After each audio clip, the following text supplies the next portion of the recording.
Good morning, my beauties. How are you all doing out there in the world? Wherever you are listening from right now, thank you very much for tuning in to be with me today. And today we are here to talk about the fact that it is our last full moon of 2024. And we've got the last one in the sign of Gemini. So today we've got Gemini's energy really vibing. We've got the sun in Sagittarius. And also we've got Mercury retrograde has come to an end. So we're on the tail end of that retrograde. The retrograde itself has now ended as of today. But now we will face a 2-week shadow period, the post-retrograde, so to speak, which it still kind of carries the energy of the Mercury retrograde, which we all know and we all love, is just chaotic. It can be really confusing, quite heavy, quite oppressive. It can definitely make things get a little bit batshit crazy. So we've got that kind of vibe. We'll continue for 2 weeks, but on a lower level. It won't be as heavy going. But in this time, it's more about sort of like watching what lessons it's bringing to you in preparation so that you can move out of it at the end of it, which will end on the 2nd of January. So as we know with all Mercury retrogrades, watch your technology. So check your emails, double check your emails. Expect things like phones and tablets and laptops and computers to all get a bit wonky, squiffy, mardy, and just generally not working the way that they should do. Always double check your travel plans when Mercury is in retrograde. Likewise for the shadow period, keep checking and double checking that you have got all of your information, especially as we are on the run up to Christmas.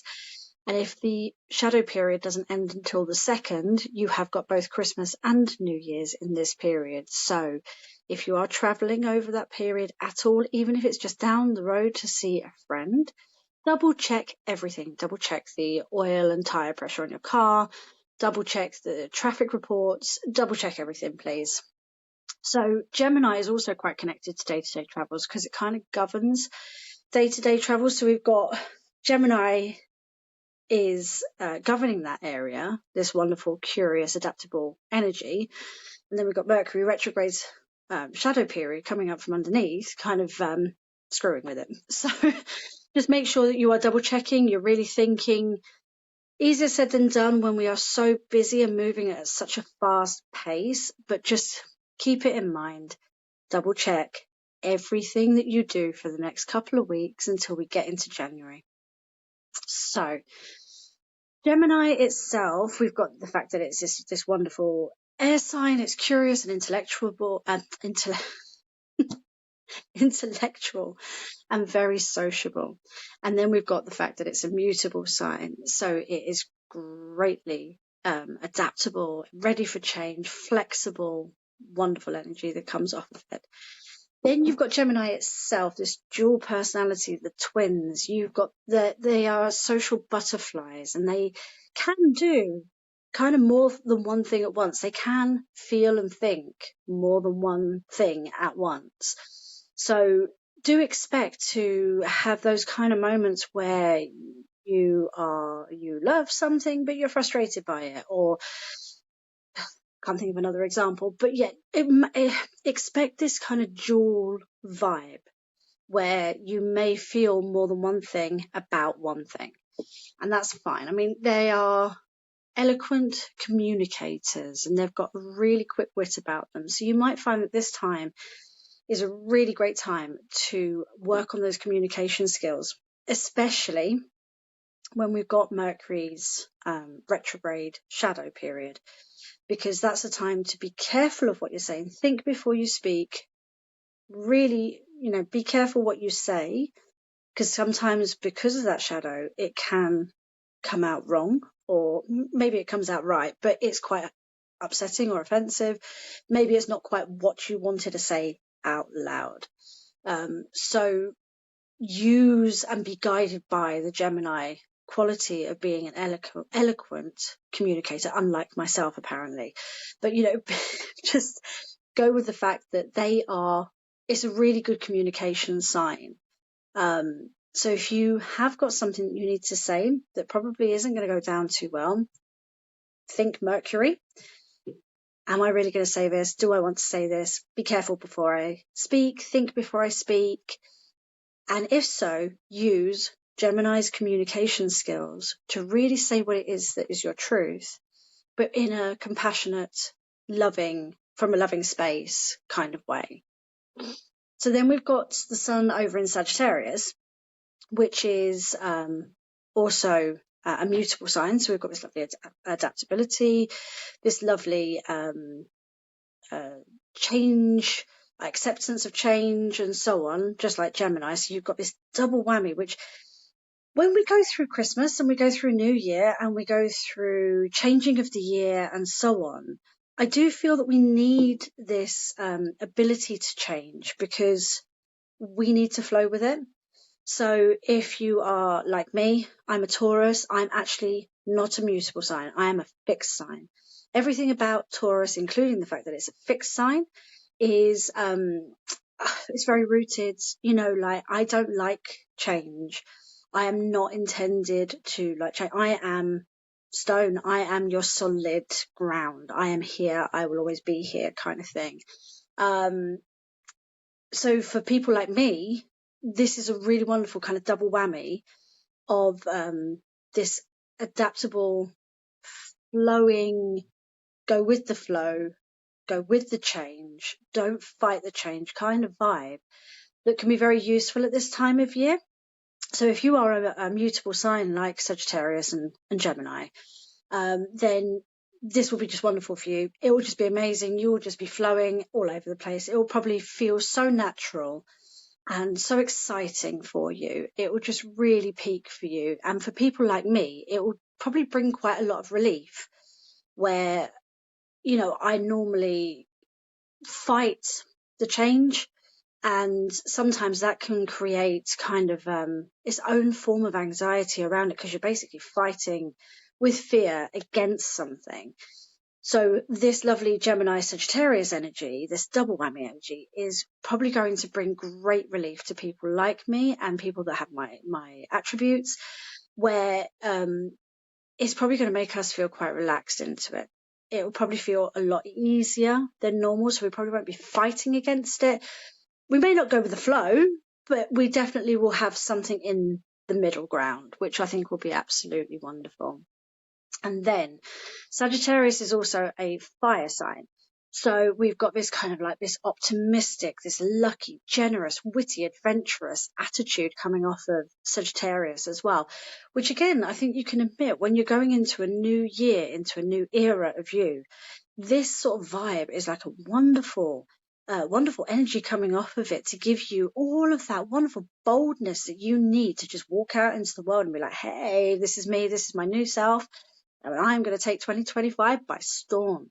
So I'm loving the Sagittarius energy in the sun, and then we've got the wonderful dual energy of Gemini in the moon. So this is an amazing time for you to basically get super social, which again falls perfectly over Christmas and New Year when you probably would be anyway. But if you're not super social and you're not too keen on peopling, this is probably a really good time to take advantage of Gemini's social butterfly energy here. And it can really just like catapult you forward, probably no fear, no doubt, just kind of like get in there, get your party on and enjoy yourself. Spend time with people that you enjoy being with.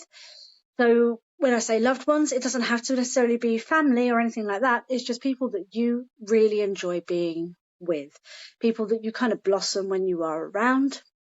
Get your party on with them. You'll have an amazing time. So now my favorite bit.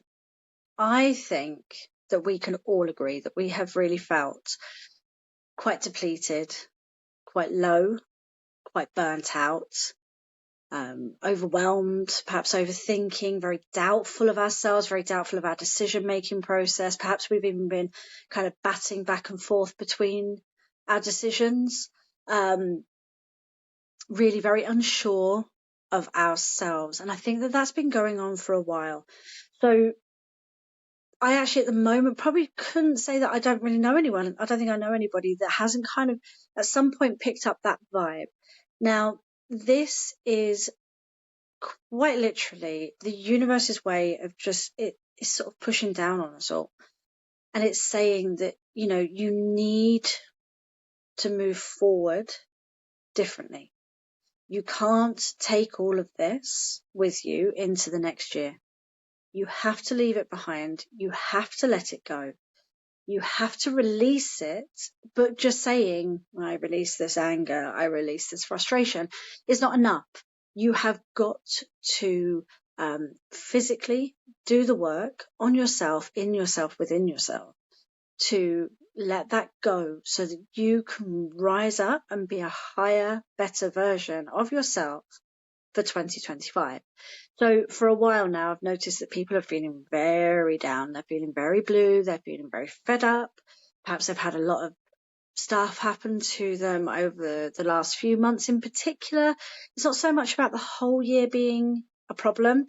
It's more the last few months have been really hard work, like walking against the tide, walking against mud kind of thing. And I've noticed it a lot in people.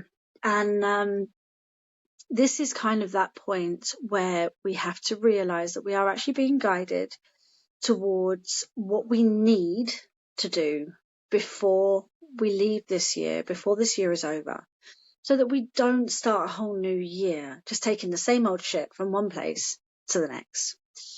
So this is a really amazing time today during this lunation, which of course, you know, we would have been feeling this vibe for about 2 days prior, and we're going to feel it for about 2 days afterwards.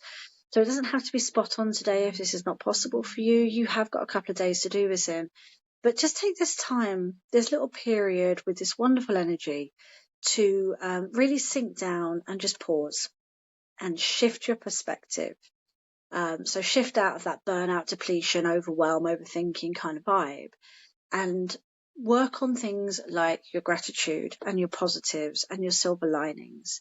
Because even in the shittiest of moments, we can still find some small sliver of hope or silver lining that just keeps bringing us back.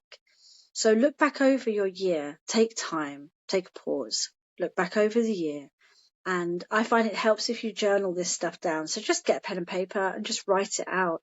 It makes it more tangible for you to like reread and go back over, and just see what it is that you have done. So you honor yourself from the beginning of the year to now.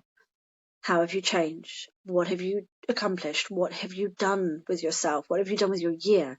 What are you proud of? What happened that you were amazed that you got through, or that you got over, or managed to make it through?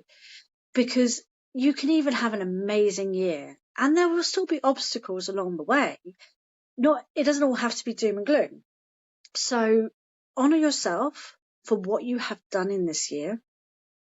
Honor your body and take care of it, and honor your mind and take care of that too, because it's all about bringing balance into absolutely everything. So Gemini, it governs intelligence and logic and our communication, as we spoke about earlier. And the Gemini energy, it really, really, really wants us to express our needs and our wants, because that's Gemini all over. They are not afraid to express what they need and what they want, regardless of what it might sound like. They are quite fearless in that. And this energy off of this moon is similar. It wants you to be able to communicate and express what you want. So in this pause and in this reflection where you are honoring your mind, your body and your spirit, and you are honoring your journey and what you have accomplished and achieved, and perhaps even like sort of preparing yourself with what you want to do goal wise for the next year, what you want to achieve in the next year. In this period, use that Gemini energy to really communicate what it is that you want, communicate what it is you need, and find the balance between the quest for truth versus the truth of our higher self and what it is trying to tell you.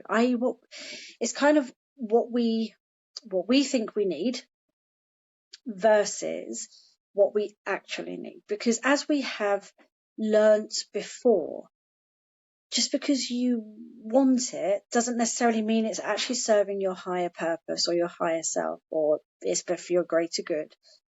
So, you know, just because you want £1 million doesn't mean actually it's the best thing for you. So we've got to kind of get that balance between what it is we think we need and what actually is needed for us. And we've got to work in that zone. Again, get that journal out. Always good if you can put this stuff into writing. And it just helps you sort of be able to go back and have a little look at things as well. So, you know, it might not be today. I look back at my journals from last year, trying to kind of reflect on where I was this time last year. So I find that writing it down is an incredibly cathartic process and really, really good for reflection as well. And all full moons are all about reflection and pausing and realizing that I don't want to be angry at this anymore. I don't want to be frustrated with this anymore. I don't want this. I'm done with this. And it's all about releasing. Now, again, doesn't have to be as huge as it's sounding at all. But even just releasing your anger and frustration over a situation is a really amazing step forward. And that's what these full moons are all about. Releasing and letting it go, because you can't walk into 2025 with all of this hanging over you still.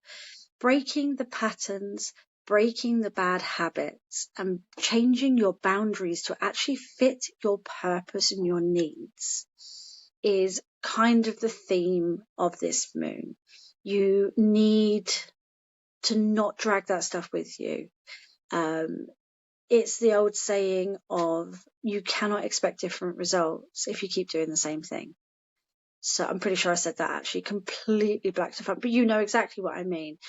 You can't expect different results from the same actions. So figure out what result you're looking for and then change the actions to suit that. Then if you work with crystals like I do, my suggestions for you for this full moon is to work with garnet. So garnet, gorgeous, fiery red, again, that kind of fire connection to the fire sign of Sagittarius where the sun is. It also ignites, is your passion. It's the fire within you, which in all fairness, to get through some of this energy and to get through some of this shadow work and some of these things that you're going to have to deal with yourself, some of that inner fire, that burning that comes from within you is actually quite necessary. It's a wonderfully protective stone as well, and it's considered to be quite a lucky stone. So use garnet, wear it, meditate with it, hold it, sleep with it under your pillow, and let it kind of just ignite that fire within, that fire that can burn and make things happen, but also to ignite your passions as well.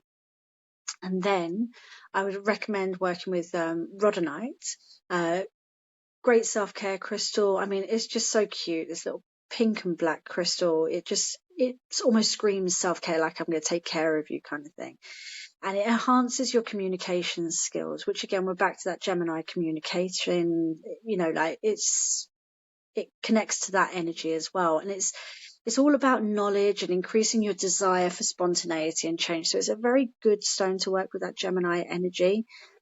And then we've got blue lace agate, which would connect with your throat chakra. Again, this is your communication chakra. This is where you speak your truth from. And connecting that will help you connect to that Gemini energy of communicating, speaking your truth, and being able to, even if it's just in writing or to yourself or in your own mind, being able to speak what your actual truth is without fear. And with all full moons, get those crystals out. Make sure that they are water-safe crystals to start with. You can do this by simply Googling or having a crystal book that you reference, but check that they're water safe. And if they are, pop them out in this full moon to charge and to cleanse. And if they're not water safe, just pop them somewhere near the window, so a windowsill or on a table or something, where they can get the moon through the window, because it works as well. And if you really are stuck and you can't do any of those things, don't forget that selenite is a wonderful self-cleansing, recharging crystal. So by having selenite anywhere near your crystals, it is recharging them anyway. And sage, burning sage, wafting sage through the crystal and the crystal through the sage, this also has the same effect. This is a very cleansing thing to do to your crystals and to clear them and to give them a boost. So I want to end today with a couple of affirmations for you, and I just want you to do it in your own time, write them down, say them out loud, say them in meditation, but to connect to this Gemini full moon. I express my truth with clarity and with confidence. I release mental clutter and I embrace inspired thoughts.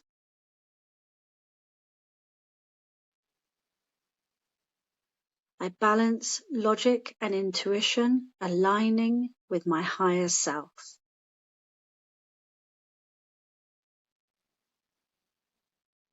I release the limiting stories that I have told myself.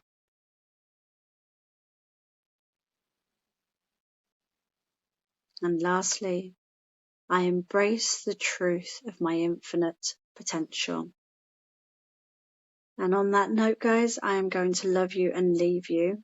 I wish you a beautiful full moon in Gemini for today, and I hope that this energy helps you as you move forward into the new year. Until next time, bye.